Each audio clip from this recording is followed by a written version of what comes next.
I'm Peter Wallman, and it's my absolute delight to welcome this gentleman here who is working in this funky sort of workspace called the Commons, where there are lots and lots of really high-tech and creative people.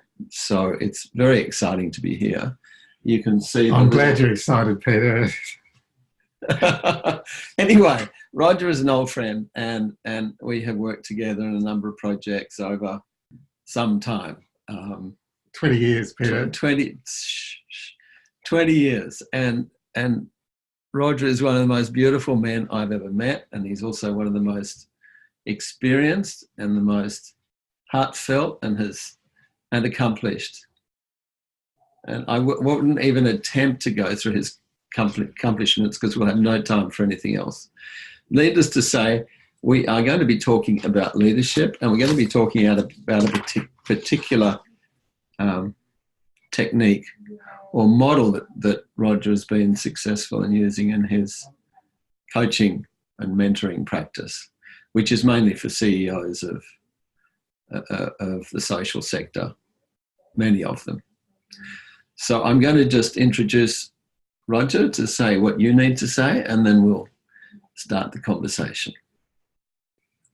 Okay, thanks, Peter. Yes, it has been 20 years because I was a guinea pig for one of your earliest Passion Map training programs, and you were looking for people who would be prepared to subject themselves as guinea pigs for your trainees. And so I had my first Passion Map developed by a Canadian, and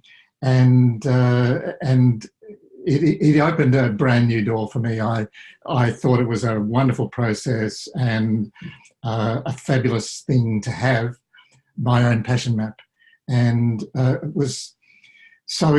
it did, in fact, change my life. It gave me a new insight into myself. My background was as a lawyer. I was very in my head and had no idea about this other side of life and how one could develop an insight into oneself. But of course, that develops an insight into other people and also how other people see you. So yes, and that was then the beginning of my work as a consultant, as a coach. I went out of the direct practice of law.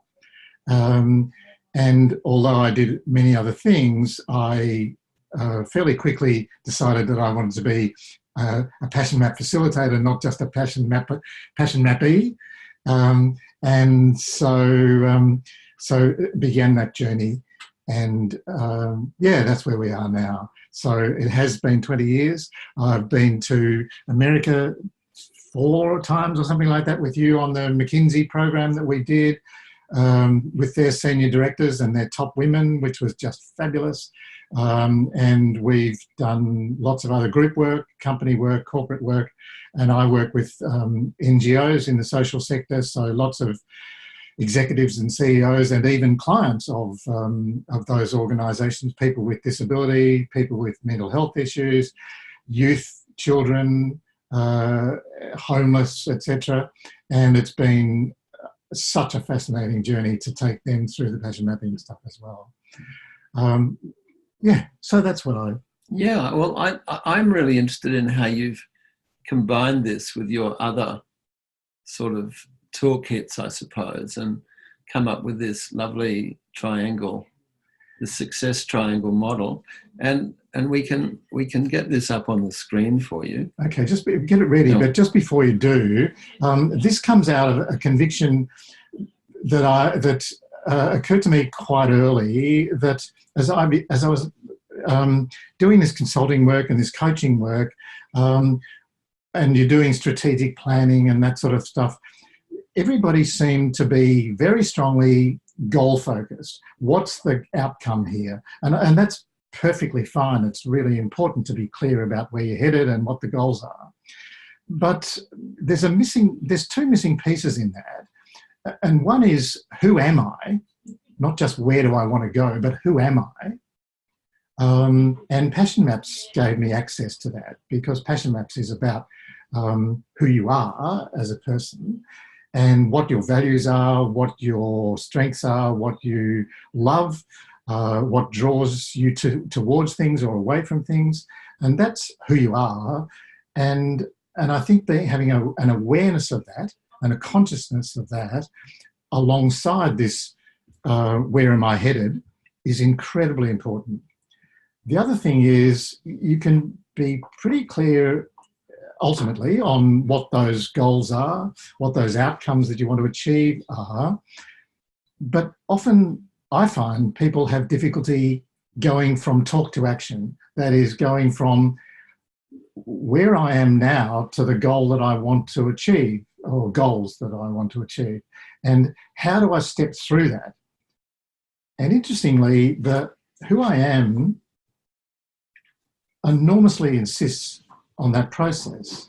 And so that led me to develop this thing that I call a success triangle. If you want to put it up now, Peter, it might give a bit of an idea what I'm talking about. And you'll see that passion mapping is written all over this, but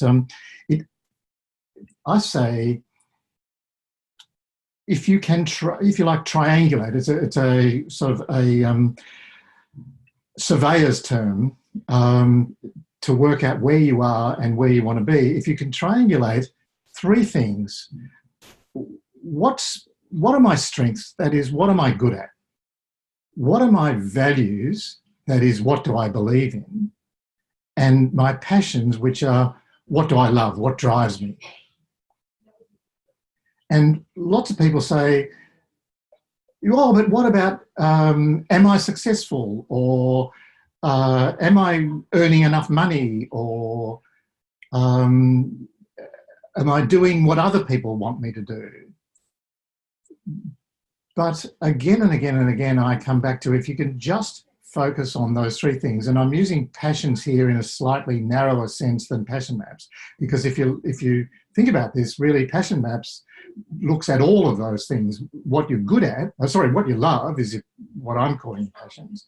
What you're good at, and there's a real interaction here, because you tend to become good at what you love doing, and you tend to love doing the things that you're good at.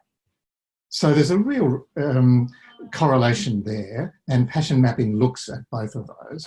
And of course, again, what your values are, what you believe in, what's important to you as a matter of principle, does and should drive you strongly. And if you've got those three engines behind you, I think you have a really strong sense of purpose, what gives my life meaning. And if you're doing those things, then you can hardly ever fail to be successful.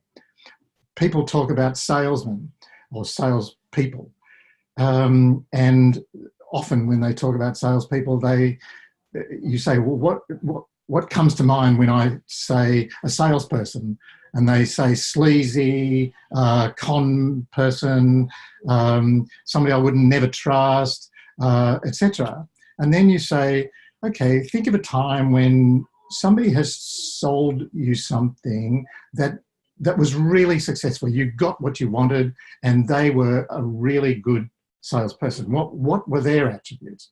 And immediately they'll say such things as, this person was really interested in me and what I wanted, and they went to great lengths to find that out, and then to deliver their expertise, their knowledge of the market, their knowledge of the products, of their organisation, etc., to give me what I want. And they did it with passion. They were really good at it. And I felt that when you really look at the great salespeople and the people who are really successful, they do have values. They do have a sense of principle. And so certainly in sales, if you stick to this triangle, I believe you'll be successful. But sales is only one area. And frankly, people who do things with passion and are good at it and do things with principle are always feeling fulfilled, looking fulfilled, sounding fulfilled, and they're very charismatic and attractive for other people, which again is a formula for success. Thanks, Roger. I think this is really interesting. And what I'm again interested in is, how does this relate to leadership? You're working with leaders all the time in different ways. How do you work with this with say a CEO of a company you're working with? Well, I love, if I can, and the client's willing, to actually go through the whole passion mapping process. But often I would introduce it this way because two things. One is, leaders almost invariably, when you say, well, what's leadership and what makes a good leader, it's two things. One is their vision. That is their big picture sense of where they're headed, but also a real charismatic strength of who they are and a clear picture of who they are, because you can't be a leader without followers. And the kind of people that want to follow, let me put it around the other way. The kind of leaders that people want to follow are these kind of people with strong values, people with strong passions, and people who are pretty good at what they do and seem to enjoy what they do. And I think that makes leaders, when it's heartfelt and coming from the soul and the heart, not just an intellectual exercise. Thank you. And I just wanted to very briefly tell those who may be watching this that aren't really familiar with what passion maps are. Passion maps are actually, it's a process which uses the power of your passions and identifies with great precision what brings you alive. Because in our world, a passion is an expression of life force, and the way that it expresses in business or in relationship or in music or dance or different things is unique to each of us as individuals. So if we get to understand that gives us a great insight into what is true and what we love and what brings us energy. But the other part of that is, if you bring it all together, and this is where the map comes in, if you bring it all together, you have a deep, deep sense of your creative essence. And we've had, corporate people saying, look, we've never come across anything which takes us to our essence as much as this process. So it's like a deep dive into self. And I don't know anyone who's actually been in that place before. It's a new experience. And from there, that's a wonderful place to create your future. So then you go back after the deep dive and you come out and you have a clear sense of vision and you have a clear sense of purpose, and off you go with all of these new resources in life or leadership or whatever. So I'm one of my passions is being in love with passion maps. I love doing them. and I get to work with fabulous people like Roger and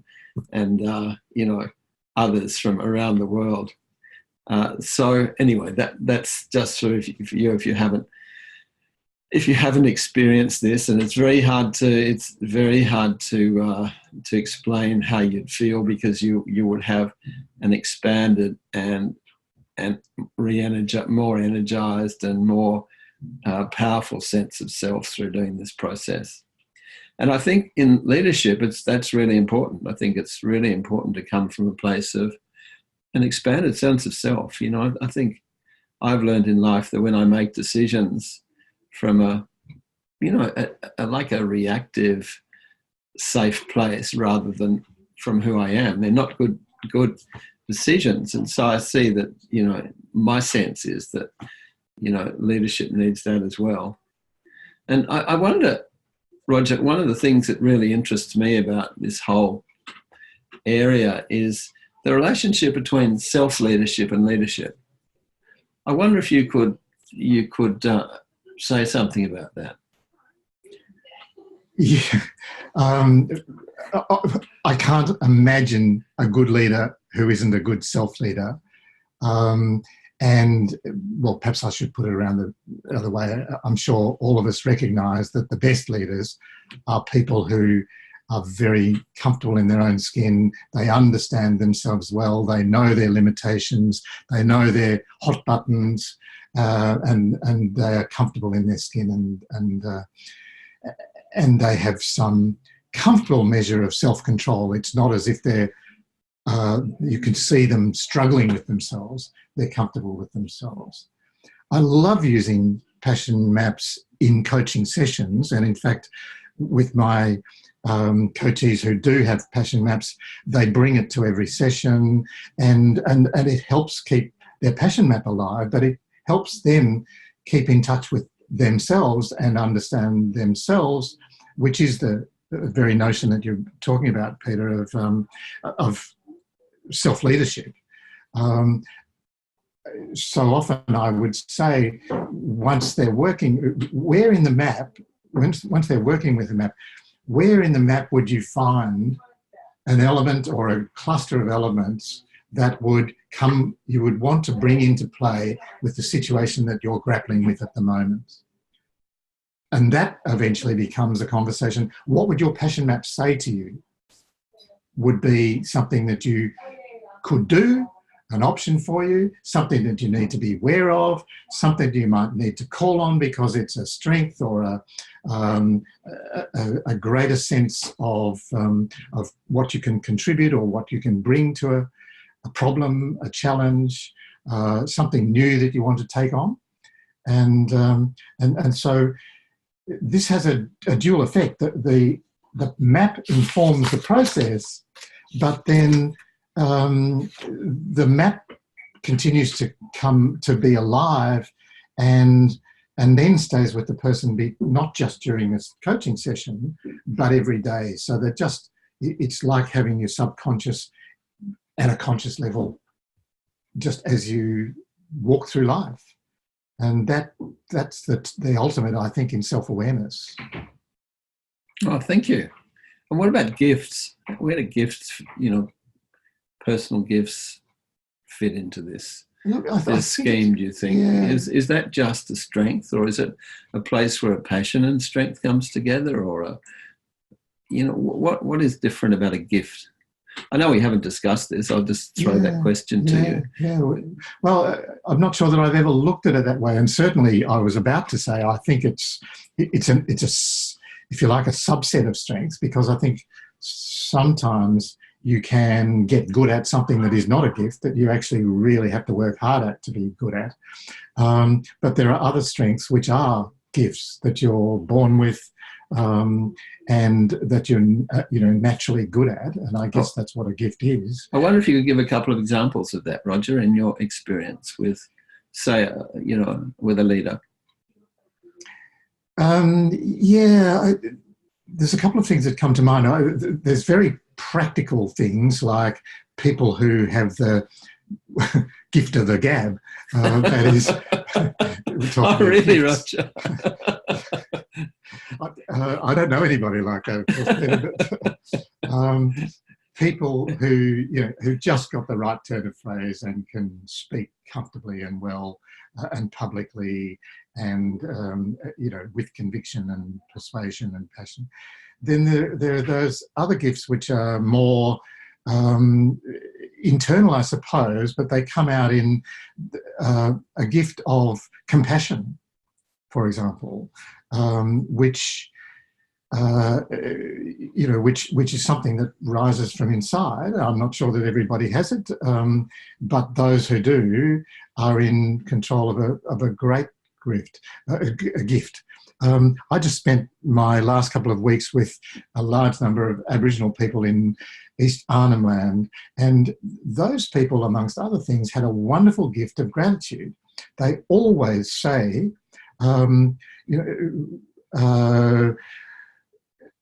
they all do two things. First of all, if they're coming to other people's land, they say, if other people are coming to their land, they say, welcome to country.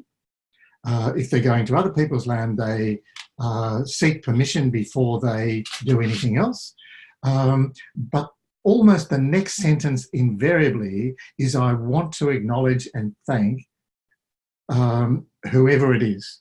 And it might be their forefathers, it might be their cousins or brothers, it might be their teachers, but they, continuous in their language is this acknowledgement and gratitude for what they have and where it's come from, who's given it to them, and just absolutely blew me away how frequently and how naturally those people have that sense of appreciation, of gratitude, of acknowledging other people's strengths and contribution.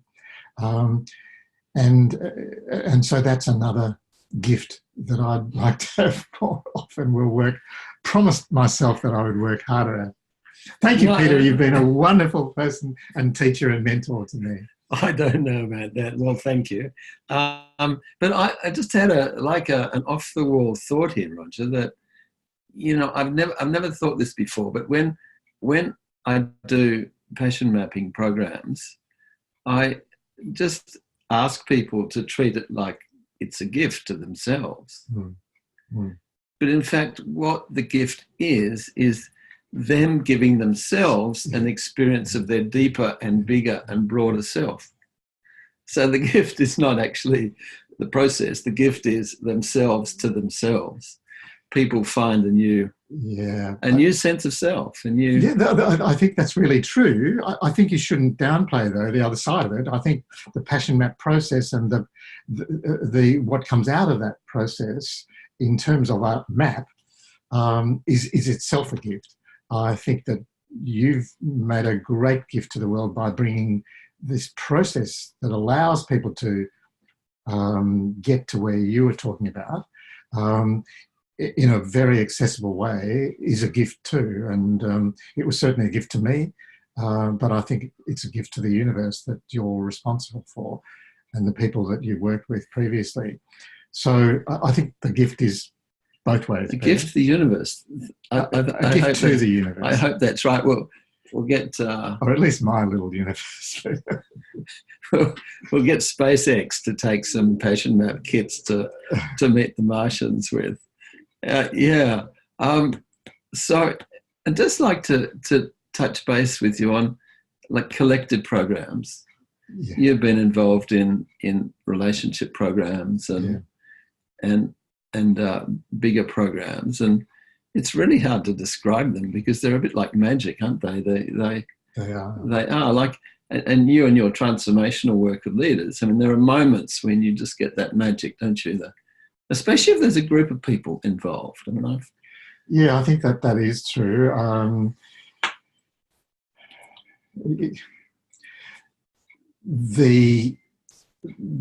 Some of the most wonderful experiences I've had around passion mapping, but frankly, other kinds of retreats and things like that, where a group of like-minded people come together and they have a joint endeavour and they bounce off each other. There's that sort of 1 + 1 = 3 or 4 when you talk in that whole area of dialogue and conversations, when you're having a deep conversation with another people or a group of people and something comes out of it where people get insights that none of them individually could have arrived at, but together there's that real aha that is something new that comes into the room. That seems to happen on a turbocharger with passion mapping and group passion mapping, where people discover that extra thing, that extra insight that they never thought possible until the group energy was there. And the group passion mapping, I think, is a fabulous tool and vehicle for getting to that point. Yeah, I noticed a few people have joined us. So if you have any questions for Roger or for myself, at the bottom of your screen, you'll see there's a Q&A, and there's also a chat button, but it's best to use the Q&A if you have a question, and we'll round this up pretty soon and then just open this up for questions, and I'll take them in order that they come in. So this is a very beautiful place, isn't it? This nexus of purpose, and I'll get this on the screen again. This place of purpose, values, passions, and strengths. So it feels to me like life is a bit like a meditation. You know, we want to be in this place where all these are connected at once, but it's rare that we can hold that for long. We need to just be aware of that and come back and come back and come back to that place where we... Yeah, and I would say there's something deeper. Well, the next layer, obviously, is to be really clear about what your strengths are, what your values are, what your passions are, in the way that I'm using the expression here. And of course, a passion map is the perfect way to do that. But to consciously have in your own mind and in front of you exactly what those strengths are, exactly what those passions are, and exactly what those values are, and how they interact. So my advice to all of the people that I work with is to populate each of those and to think seriously and continually refine each of those lists of passions, values, and strengths. So am I hearing you say that we need to be precise? We need to be very good at getting precision about what these are, and also we need to be really good observers of what they are and how we actually live them. Is that what you're saying, or are you saying it was something different to that? No, I'm saying exactly that. I'm saying exactly that. Banya, I think your microphone is muted. It is meant to be. It's meant to be. Oh, okay. Unless she wants to ask a question. Sorry.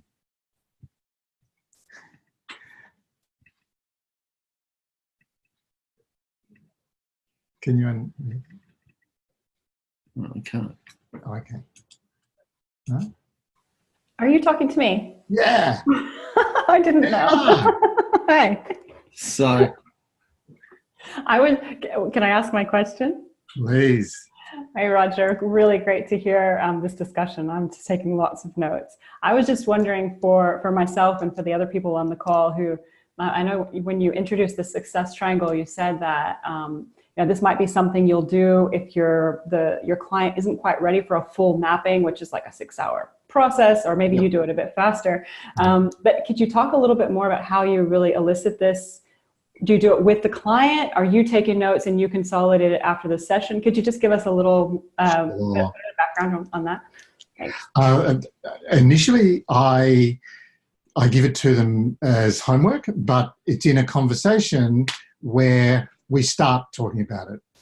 And I try to make it reasonably easy at first. So I'll talk about strength because sometimes, maybe I'm listening for what I suspect would be the easiest one for them to start populating. And I have a view that the strengths are probably, what are you good at? Is probably an easier question than what are your values or what do you believe in. But of course, what do you love doing? And I'll get them to articulate that a little bit in a coaching session. And I'll usually contextualize it a little bit so that around an issue that we're discussing, I'd say, well, when you've had these situations before, or if you've had these situations before, what have you brought to it? And in that sense, what are you good at?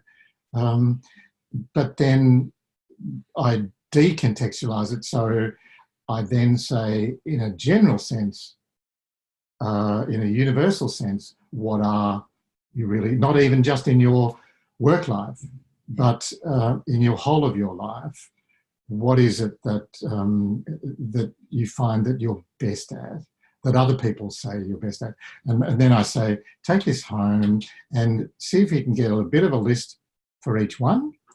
Initially, let's start with a long list, and then we might refine it, because you can call on different strengths or different passions, different values in different contexts. And so certain things will serve you well in one context and not in another.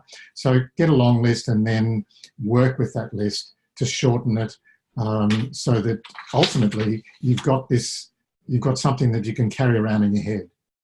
You don't want to be in that position where you've got to look up, open your device to look up what strengths you've got.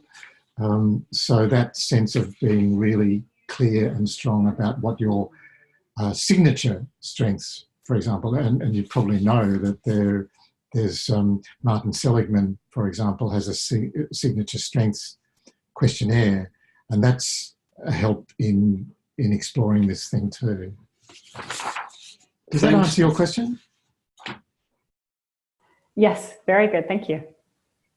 Thanks, Roger. There's another question here about what effect has passion had on your life?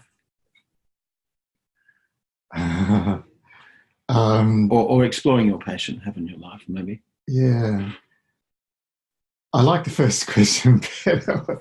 I put the extra words in. I just thought it might be too big a question, but at the beginning, when I was a lawyer, I don't know that too much passion played any part in my life, certainly not in my work life. And it's not that I didn't enjoy it, but I didn't love it. There were aspects of it that I did, but there were many that I didn't. And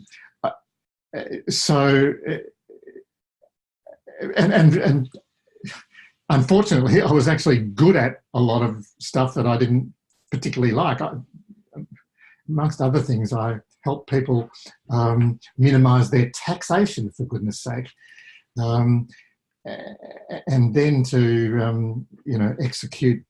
What a good word, mergers and acquisitions, and particularly what they called hostile acquisitions and things like that. So, but once I moved away from there, and once I had my passion map, from that moment, the opportunity to do what I've just been talking about, to be actually living the map, and that notion that the map was me. I wasn't trying to live some other person's life. I was just given the opportunity to live my life to the fullest. And once I had that accessible to me through the map, it did change my life. And I think I hadn't thought of it the way that you just mentioned it, Peter, but frankly, it is living your passions. And if you know clearly what they are, then you make decisions on a daily basis when you set your priorities, and on an annual basis when you set your priorities, entirely around fulfilling and fitting your passions and living your passions. So I must say I'm incredibly lucky, but that's what I am doing daily.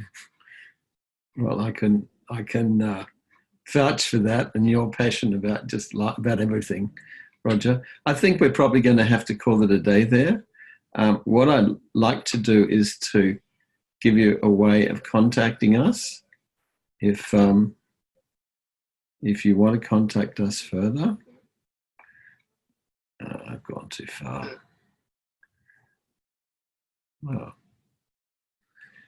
Well, you can contact. Use this events@passionmaps.com, and we'll send you out Roger's details. There's something seems to have happened to our little slides here, and for anyone who's looking for to explore and training this, we have something happening on the 13th of 15th of September, we have a Bombora retreat in Bali, which is again it's the 23rd to the 30th of September. And come along to that. We did the first of these in Bali last year, and it was just a wonderful, wonderful experience. And if I can't be at Byron Bay, and if you can't be in Bali, come to Byron Bay. But if you can be in Bali, come along on the 23rd to the 30th.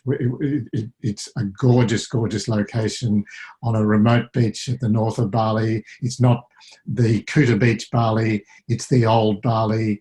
The local village doesn't even have a cafe or a coffee shop. It's mostly kitchen sinks and toilets and roof trusses and things like that for the local people to build their houses. So it's remote Bali, it's old Bali, and it's just gorgeous. Yeah, I just want to say one thing about that it's actually run by a not-for-profit, this venue, and it exists to support the local community. So they provide, learning, and they provide language and cultural programs and environmental protection programs for the area. So it's beautiful that the fund to contribute to the funding of that that area. And on the Passion Maps website, there's a place to be able to book a quick call with me, or and I can talk about it longer. But I'm going to call it a day. I'm going to thank you, all of those who've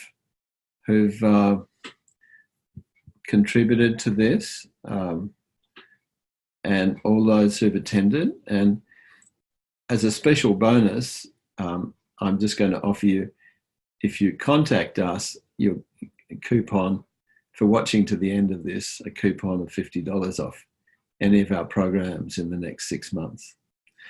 So thank you very much, Roger. Pleasure, Peter. Great to talk to you. Actually, you wouldn't think so, but we're side by side in an office on 2 different computers.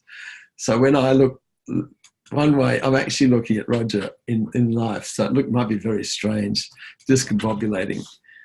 Yeah, thanks everybody. It's lovely to have you as participants, and hope to meet you sometime. Be well, and thank you. Thank you. Bye. See you, Peter.